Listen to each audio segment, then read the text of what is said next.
The Syrian government collapsed on Sunday, falling to a rebel offensive that seized control of the capital of Damascus and sent crowds into the streets to celebrate the end of the Assad family's 50-year rule.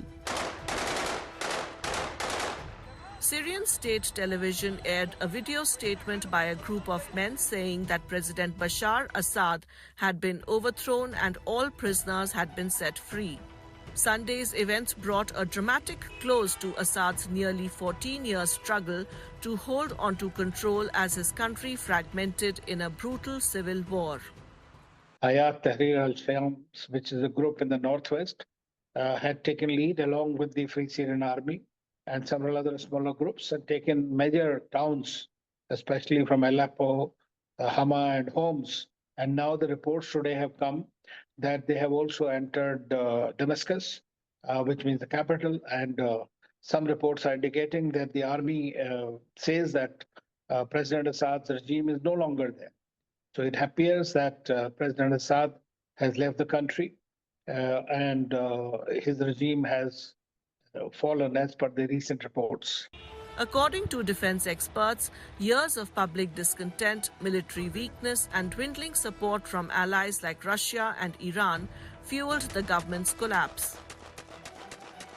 Opposition forces led by Hayat Tahrir al-Sham capitalized on these vulnerabilities.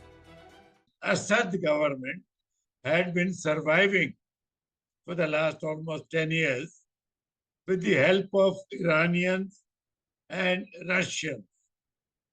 So they have chosen the correct time. The Russians are busy in Ukraine. The Iranians have suffered heavy losses due to Israeli attack. And their proxy, Hezbollah, which is in the neighboring Lebanon country, is also not in a position. Assad's exit on Sunday starkly contrasted his rise in 2000 as a hopeful reformer after decades of his father's rule.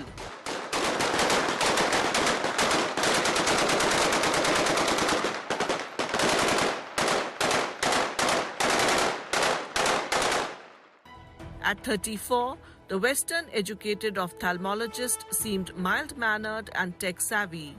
However, forced with 2011 protests, he adopted his father's brutal methods, plunging Syria into a civil war that reportedly killed 500,000 people and displaced half the population.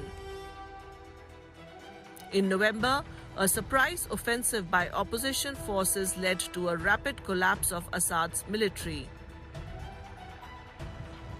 Distracted by these conflicts, his allies, Russia, Iran and Hezbollah, were slow to respond, ending decades of Assad family rule.